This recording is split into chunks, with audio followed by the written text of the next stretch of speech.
We went back to the Bible, and we started circling the Mummy, Dracula, every Vincent Price movie, every Bella movie, every Morris movie. I was hooked. I started building the monster models from Aurora. I started getting famous monsters of Filmland.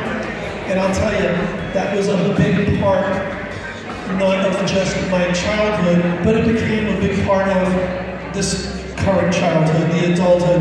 What did I start doing? In 1998, I started producing Dracula tours to Transylvania. Really? Can I prove by one person at least that I do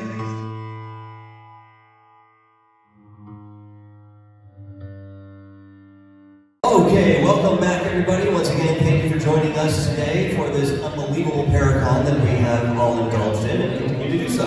I have another gentleman coming up here to speak. Another one, just along with Charles here, that really doesn't need an introduction. You know who he is. But to continue with the formalities, David Childers is joining us in just a moment to relay certain experiences and impart us with certain information dealing with the paranormal at large. You may know him from, well, he's a paranormal investigator at the Warren Legacy Foundation for Paranormal Research. Actually, a foundation that I've come across recently and spoken to some people about, which I'll have a conversation with them about that later.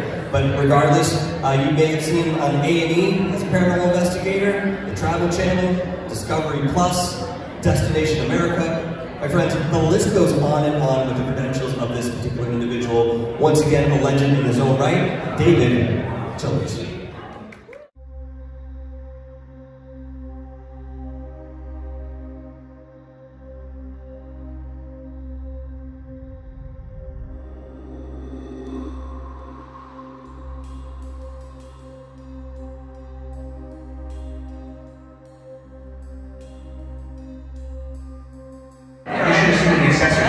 Hi Tara. How you doing, honey? Good. Fantastic.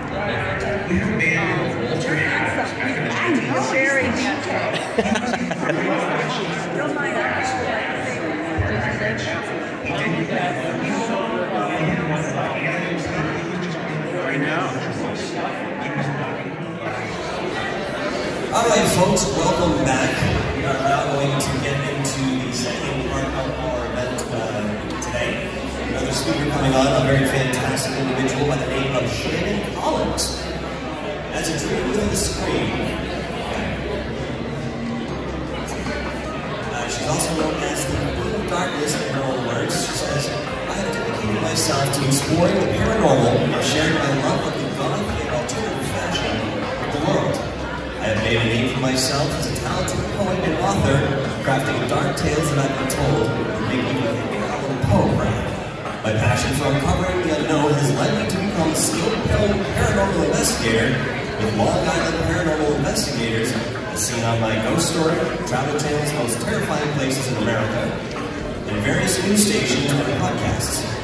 I have written a book describing the horror and bliss of my experience with living with a spirit attachment to be released later this year, so keep your eyes out for that. My poetry book is based on automatic writings I received from my attachment. That's interesting. It is her emotion and love story as I perceived it. As a goth model and actress, I am constantly seeking out new ways to express my creativity and bring my unique vision to life. Folks, I'd like you to welcome with warm arms and hands, Shannon Collins.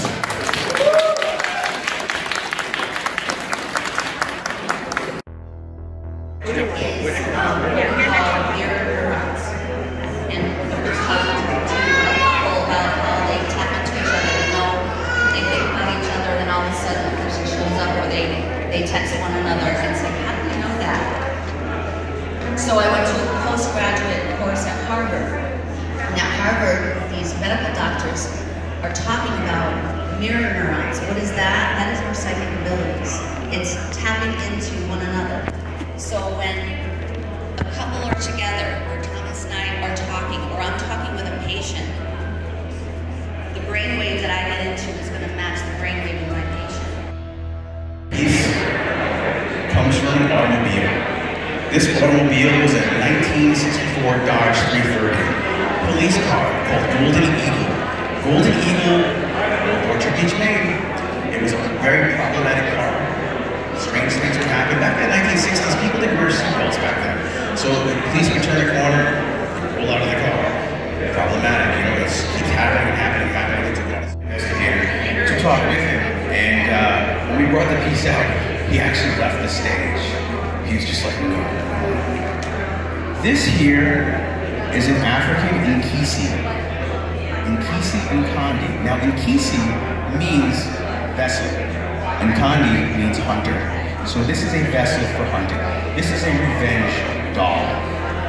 It's called a doll, it's not really a doll.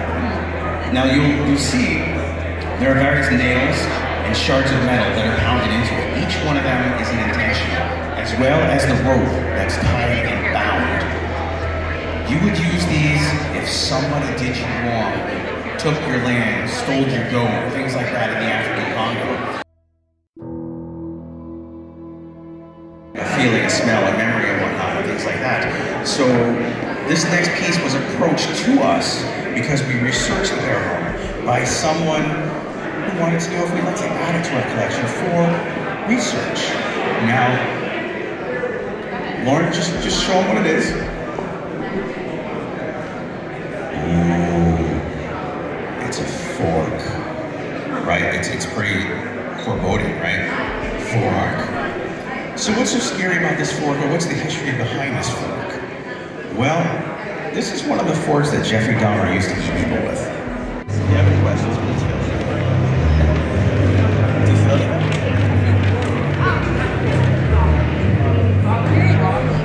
What's weird is that and the scariest thing is that we have the same freaking birthday. Happy birthday.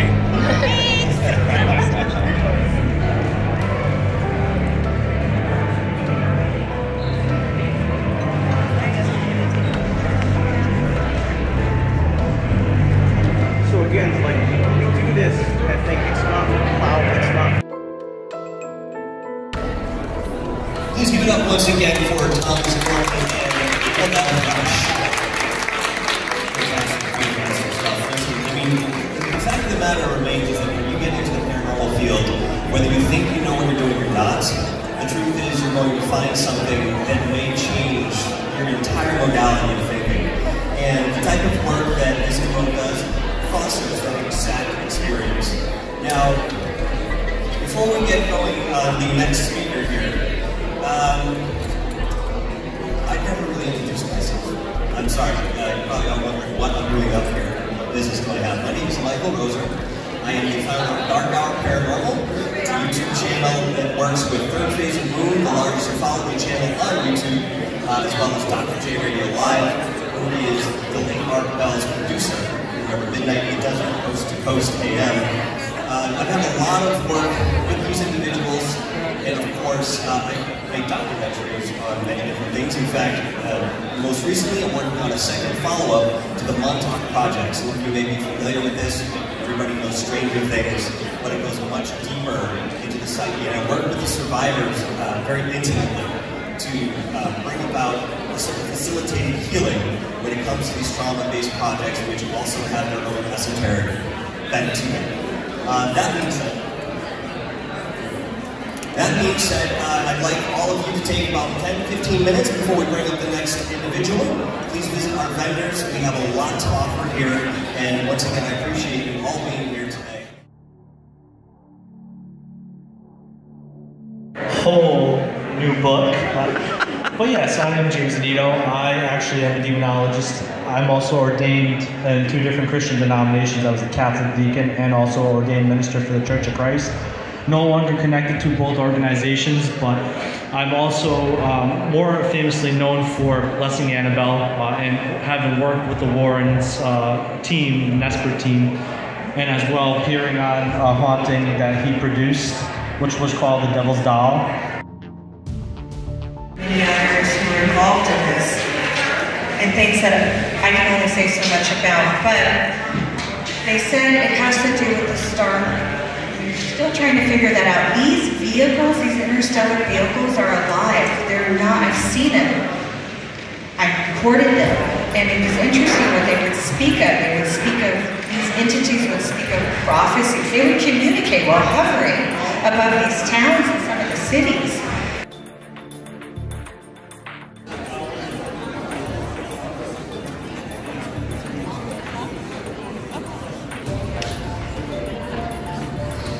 Well, this is a special day for many of us, but it's a little more special for one particular individual. We want to wish Eva a happy 18th birthday. And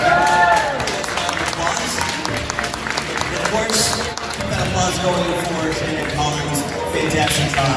It takes a lot to help people talk and invite about their experiences. Obviously, most of us, I'm seeing this room, within a particular generation, we come from an era where we're ostracized for these experiences, but the truth is, this is our reality.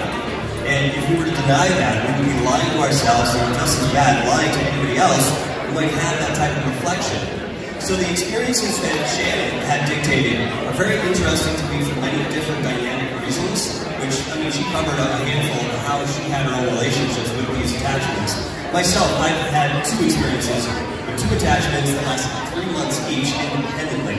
Now, the curious thing is that we often think they come from the same place. Maybe they come from a lower vibration, maybe they are indicative of something ancient within a certain culture. The truth is, they have their own origin, and it's usually independent of what we might think it might actually be.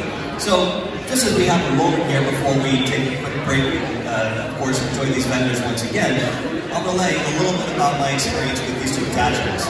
Now, the biggest difference was, back in 2009, I had a paranormal investigation group, and we were out filming a pilot for a television show slated out in Arlington, here in Massachusetts. And within that effort, we visited a particular site down in Rutland. I'm not going to tell you exactly where it is. Curious enough, and privy, you'll find it. But there was an entity that was there, a non-human entity, that I was aware of, and I was told not to go to a specific part of the camp itself. So I didn't. In fact, we stayed in an area that I had been at least a dozen times, if not more, conducting this certain investigation.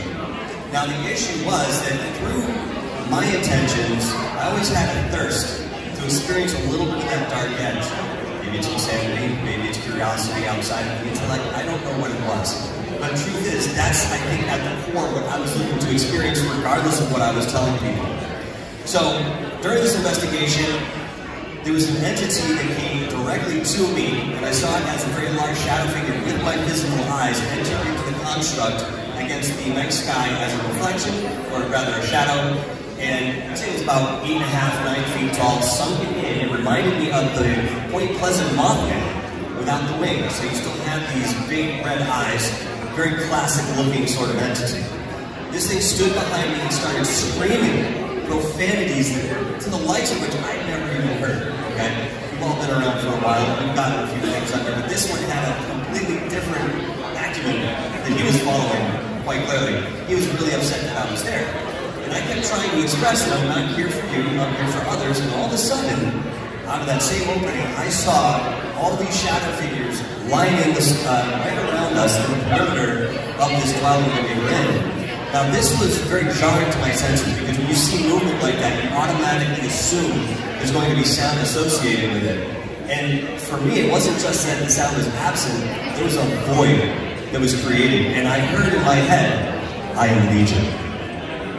Now, we've heard this in movies before. There's a lot of reality behind that type of connection that these entities carry. And usually, those smaller aspects are different facets of that same manifestation.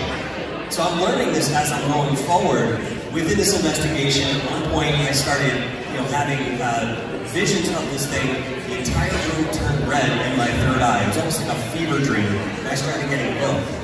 I had to step outside for a moment. At the time, I smoked cigarettes, but we all go through things. And long story short, I was out maybe 10 feet from the dwelling. My buddy went off to the other side, came back and said, "Did you hear those footsteps?" I said, "What footsteps?" He said, "They ran right to where we are." I said, "I've been standing 10 feet away, I didn't hear anything." I said, "Where did they come from?" Sure enough, he points over to where this particular entity was alleged to be, and that we were not supposed to go. At this point, he said, okay. I'm seeing corroboration between my experience in the moment and what this man is dictating to me in respect to something I didn't even hear. He said, all right, we gotta go back in there and finish this up. I think we spent about another 20 minutes. And this time itself just kind of stopped. And it's weird because we perceive time as a linear phenomenon.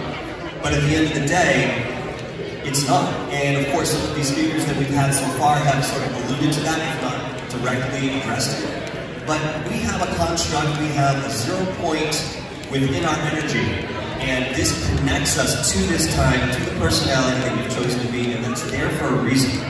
To take that away, you yourself get thrown into a void and perhaps lose the identity and the experience that you came to have. So, going back to this investigation, I finally said, all right guys, let's pack this up. I get into the car with one of the individuals, I was with 2 guys.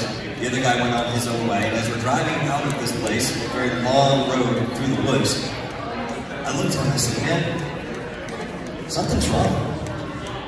I don't feel right. He said, oh yeah, that was a crazy investigation. I'm like, no, it's something more. Something doesn't feel right. And I just couldn't put my finger on it. I'd never had an experience like this. So we get back, he drops me off at home, and it's probably about 3 o'clock in the morning. It was a late night. And I was hungry. So before bed, I went into the refrigerator. I was going to heat up some spaghetti.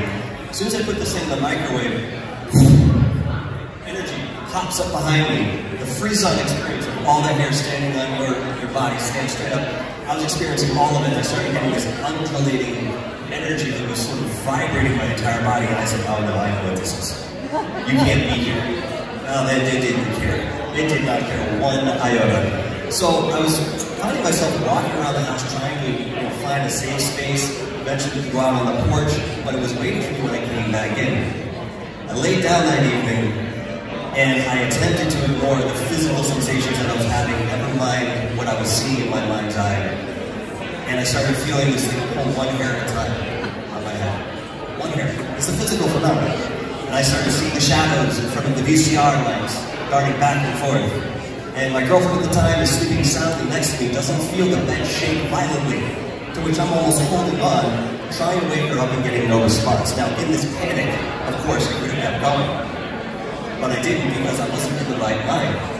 I finally crawled up into the wall and decided that I was going to protect myself as best I could with white light, which this particular entity, because it was so ancient, did not respond to. It came over and whispered my birth name right in my ear. That was the first time I'd actually heard spirit physically, audibly talk to me. It scared the hell out of me. Let's put it that way. But at that point, I knew I needed help. So I did reach out to a particular outfit that was existing here in Massachusetts many years ago. It was the, I forget the name of it at this point. Unfortunately, they disbanded us, time sometimes does to our outfits. And I realized, after going through this for the next 2 or 3 weeks, I had a little guide to these guys, but it wasn't enough to resolve what I was going through. I realized that I had to take control. So that's a scary idea, right? You have this thing that's attacking you every night, causing sleep paralysis, coming into your dreams, taking you into dark corridors that you feel like you're actually there, really be terrified by whatever this is. Going through your waking day, it's like someone holding a knife to your throat, saying, I'm going to do it at some point. You just don't know when. And, it's very much that simple. Driving out to Rosenay from Worcester was about a 2-hour drive. I used to work out that way, and one day I had enough. This weekend, I had lost about 20 pounds within the 3 months just about that I had gone through this.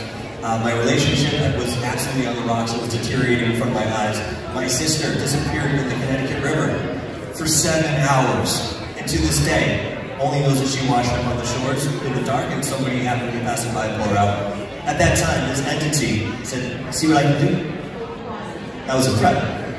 So I needed to take this seriously, and we do, as paranormal investigators, when we go through this, because we don't want to go through that type of experience. So the way that I came to the resolve with this altogether was to go into my mind's eye, where I could always see this thing screaming.